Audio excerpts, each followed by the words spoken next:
सोमनाथाय नमः। ॐ मल्लिकार्जुनाय नमः।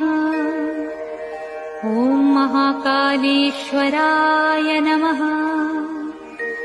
ॐ ओंकारेश्वराय नमः। ॐ वैद्यनाथाय नमः। ॐ भीमशंकराय नमः। ॐ रामेश्वराय नमः।